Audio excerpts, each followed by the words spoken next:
आगर येथील केवडावंतीच्या आणि हनुमान देवस्थानाला या ठिकाणी नमन करतो।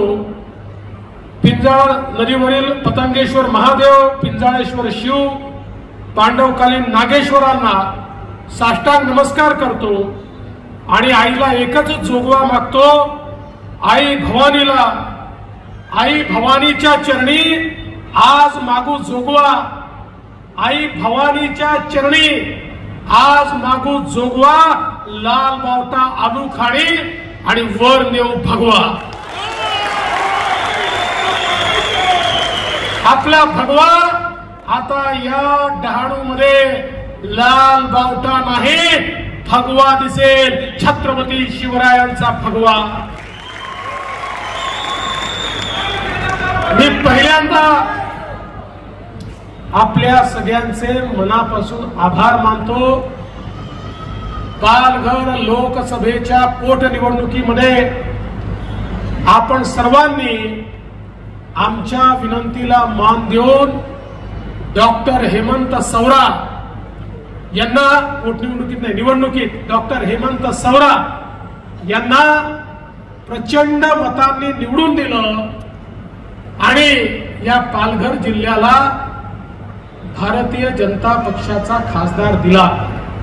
आता पुन्हा एकदा आपली महायुती भाजप, शिवसेना, राष्ट्रवादी, रिपाई सगळे एकत्रितपणे विनोद मेढाच्या रूपानं आपल्या समोर येत आहेत।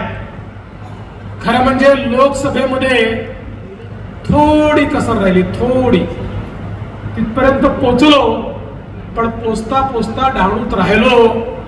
आता विधानसभेमध्ये ही कसर ठेवायची नाही, विधानसभेत भगवा लागणार म्हणजे लागणारच, हा विश्वास या ठिकाणी मी घेऊन जातो। एक अतिशय सर्वसामान्य घरचा मुलगा, शेतकरी कुटुंबातला, ज्याने सातत्याने राष्ट्रीय विचाराने प्रेरित होऊन भारतीय जनता पक्षामध्ये संघर्ष केला, प्रसंगी जीवावर बेतलं, कुटुंबावर बेतलं, पण कधी विचार सोडला नाही।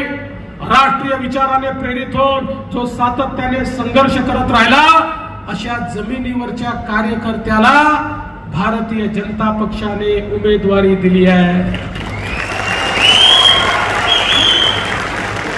कोणी धन्ना सेठ नाहीये, कोणी पैसेवाला नाहीये, बड्या बापाची औलाद नाहीये। या ठिकाणी तुमच्या आमच्यातला एक तरुण आज उमेदवार म्हणून आलाय आणि म्हणून तुमच्यावर आता ही जबाबदारी आहे।